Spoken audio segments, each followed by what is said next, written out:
First of all, thank you very much indeed for talking to us today. Let's begin with the good bits. The recent Parliamentary Intelligence and Security Report, which says the UK is a target for Russian disinformation. Is Russia targeting Britain? My humble opinion about the whole report is very simple. It does not contain proofs of Russian interference, let it be referendum or elections or internal affairs. NATO has taken a position as a leader of the Western world, a policy of deterrence and dialogue towards Russia. And London would like to be a leader in these efforts. There is 95% of deterrence and only 5% of dialogue. I don't believe that the proper word here is targeting. We are just producing our own perception, our own views on the subjects.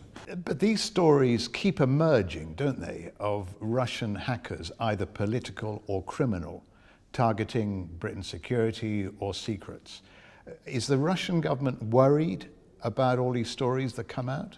We are not worried about the content of these allegations because I haven't, as I say, I haven't seen any proof to it. But we are worried about the other things. In the recent days in media here in Britain, a lot of mud have been thrown to our direction. It of course, provokes little appetite in Moscow to develop dialogue. Let me sort of ask you how Moscow regards relations between the UK and Russia. I mean, there has been some mud thrown, as you said. How can you repair relations? What is the state of relations? The state of relations is difficult. Political contacts are close to be frozen. And this is very bad. I have seen some expression of intentions to review this policy, to restart a relationship in the political field, but all of this is being damped by this attack once again. I do not know whether it is change of policy here in London or it is just a coincidence of different subjects, Magnitsky Law, then allegations about interference, then about hacking for coronavirus vaccine, which is nonsense, of course, because we have already developed that. We have developed at least 4 different coronavirus vaccines, and I hope that trials will be finished pretty soon, and pretty soon we are going to apply these vaccines on the population. Will you share the secrets of those vaccines with the West? It is not a problem at all. We are for cooperation among scientists. Your scientists in Oxford, by the way, they have very good relationship with our scientists. And before the lockdown and the end of the last year, many of your scientists, heads of the universities, under the auspices of Oxford University, has made a trip to Moscow. They have sent a lot of them, and scientific cooperation continues, I do believe, even after the lockdown and all these crises. What do you think needs to be done at the moment to repair the damaged relations between London and Moscow? A very simple thing, that the government of London should be realistic.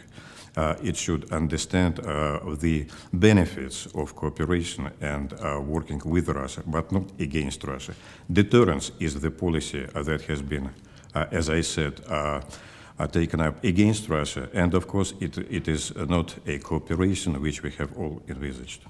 Can I ask you now about relations, as a diplomat, you'll know, about relations between the US and Russia. What do you make of President Trump's approach to Russia?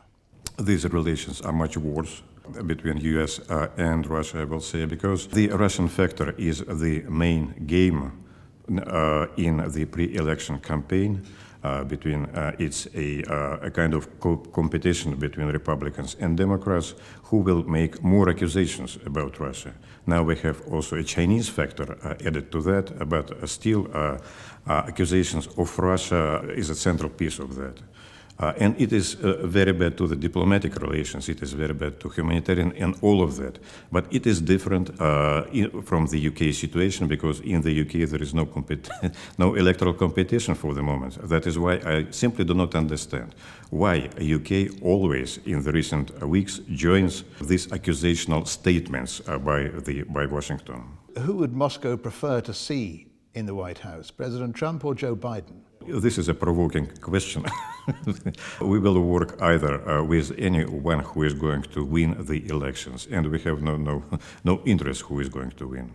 I'm sure you do, but you're being very diplomatic. Believe me, it is not the case. If you will ask me whom we are going to prefer here, conservatives or laborists, it's no matter for us. But we will just have to work with this or that person for the better. What is your take then on the decision by the US to withdraw from certain organizations, international organizations, and treaties too, including the World Health Organization and the Paris Climate Accord?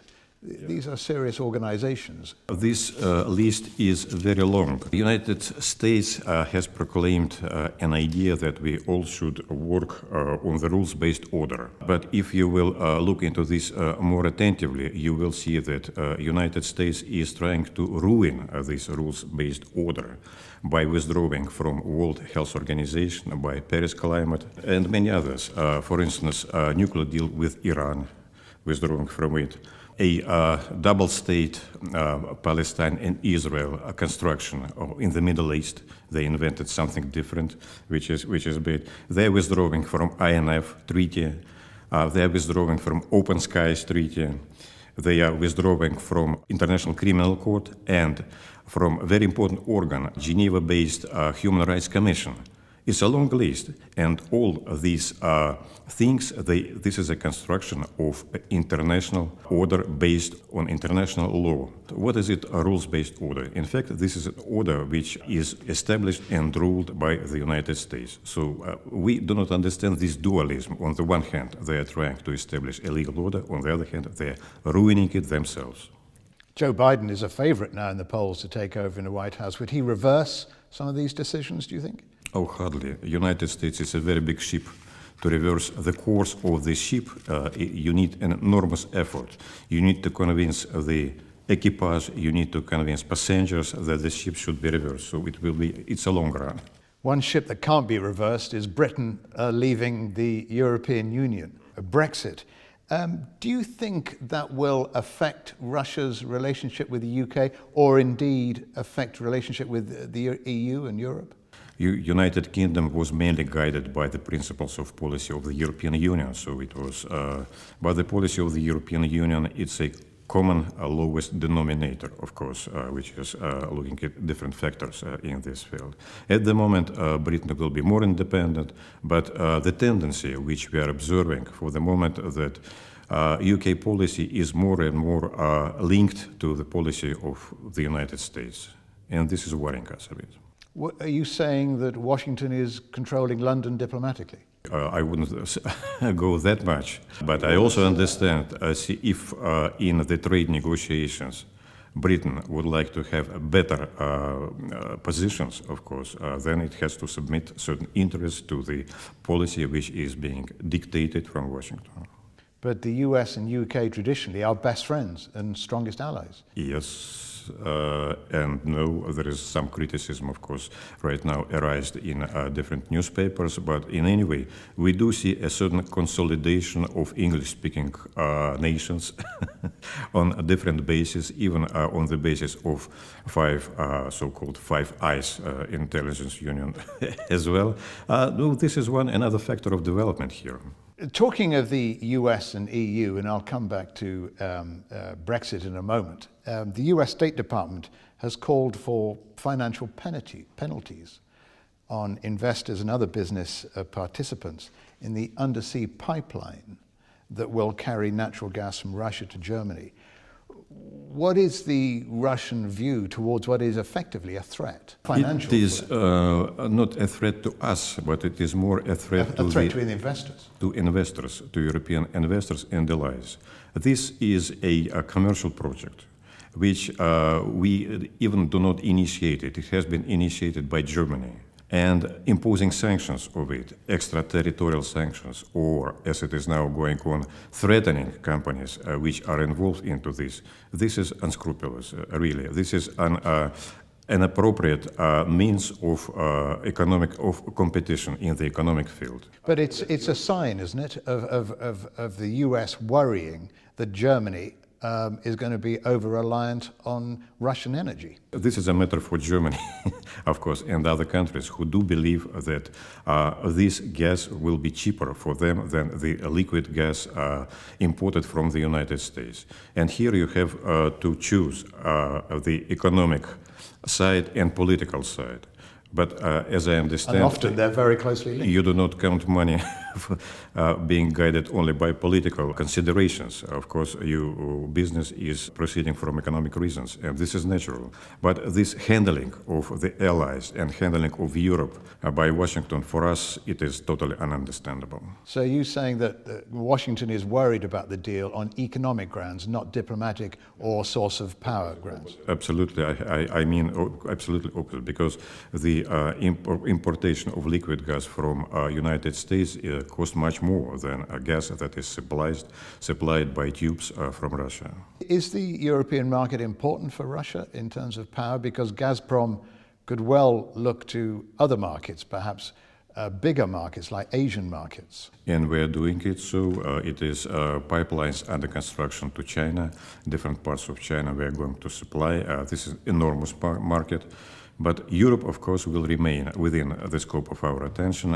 It is about 20% of our trade, and we will continue to work with Europe. We will not abandon Europe. We are a European nation, and a lot of trade and relations continue to be in this field. So coming back to Brexit, was Moscow disappointed at the UK voting to leave Europe? We do not have any feeling about that. This is up to UK to decide whether it feels more comfortable outside of European Union or being inside the European Union. For us, it doesn't make a big difference. In economic terms, of course, there is an opportunity for Russia to develop more relationship in the field of trade and investment, although investment, even at the moment, are very big, I should say, from UK, and they continue to increase, even in the recent year, from UK to Russia. And some barriers which has been posed by European Union in our trade has already fallen.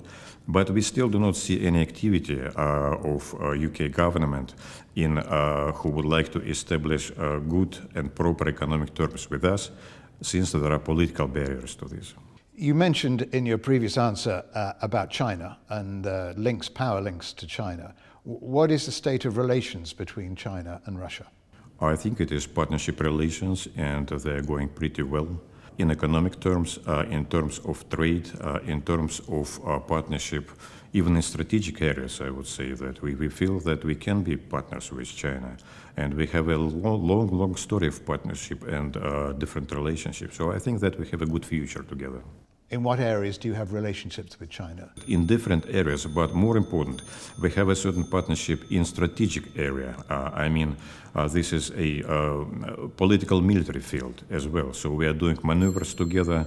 So there is a partnership between armed forces as well. This is all helps. And more important is that our positions in international relations, they coincide more and more. Also in the Security Council, we more and more vote together on similar subjects. We have similar position towards Iran, towards Syria, and in many other areas. Well, you must therefore be disappointed by this recent international conference that started to talk about a Cold War, saying the US stance towards China in particular could be a threat to, quote, all of humanity. What do you make of that? I do believe that this development is very bad. I was a witness of the Cold War. I remember how it happened and how bad it was, of course. For me, such a sudden turn in the United States towards spoiling relations with China was a surprise. Even more for me was a surprise that UK is turning around towards China. If you remember, even in March, there was a pretty good dialogue between UK and China. UK has sent a plane with equipment to beat coronavirus to UK. There was conversations at the top, but suddenly, 2 or 3 months after that, things turned around totally. What caused that turnaround? That's a good question. Even if you know, tell me, please. You're looking bewildered about talk of a Cold War, then? By all means, we need to avoid any Cold War and any course of events that may be going in this direction. I mean, there's been so much change during this pandemic. not least economically. The world is in a very difficult place economically. I think, was it 8 trillion is going to be wiped off GDP because of the pandemic. Is there a role for Russia going forward economically to try and solve some of these problems? You know that in the beginning of pandemic, in April, I do believe, late March and April, there were a lot of articles and a lot of opinions how world is going to change after the pandemics. There were predictions that either it will be a new war or it will be overall brotherhood of man and end of the story, like it has been said before. But the more and more I'm becoming convinced that not much is going to change. Things will remain in place, with one exception, that all of us, including UK, US, Russia, and the others, suffered economically very seriously. It means that GDP is lost, and definitely we will have to spend coming years for a restoration of the past level of economics before going forward. So we're all suffering, we're all in the same boat economically. Absolutely. We've all got to pay for COVID-19. But is it damaging countries' relationships? You hinted towards this earlier in terms of how the situation suddenly has changed in the last few months. The policy of my country is cooperation in fighting coronavirus, cooperation in fighting economical disadvantages. But some still would like to make alliances here, as you see, some countries. They would like to be friends with some countries and to deter other countries, to divide, to make differences. So this is a detrimental policy. A lot of gloom and doom after 3-4 months into the pandemic. Is there, Mr. Ambassador, any light at the end of the tunnel? What cheers you up when you're out playing tennis? What cheers me up is that the studies on the vaccine, at least in my country, they are very close to happy end. And sooner or later, perhaps in the autumn, we are going to start to apply this action to the population, which is very important and which shows us that there is some light in the end of the tunnel. We talked about the relationship between the UK and Russia, but not too much about the relationship between the EU and Russia. Could you expand a little more on that relationship? I cannot say that they are prosperous because we are still under sanctions after the crisis, Crimean crisis, 2014. And since that time, we did not re-establish a good relationship. Although trade is going up in the recent years, European Union is being guided by 5 principles, which means that we can that European Union will have a dialogue with Russia on selective items which are of interest for the European Union, which narrows very much the agenda differently from what it has been before the 2014. It is linked with the crisis in Ukraine. It is linked with Minsk agreements. However, the attitude in Ukraine towards Minsk agreements is absolutely different. They do not want to implement Minsk agreements because in this case, European Union will have to alleviate sanctions from us. It's a big paradox, of course, and I know that there is a certain review inside Brussels is going on, but I don't believe that we will straighten up relationship pretty soon. Mr. Ambassador, thank you very much indeed for talking to us at CGTN. Thank you very much for the good questions.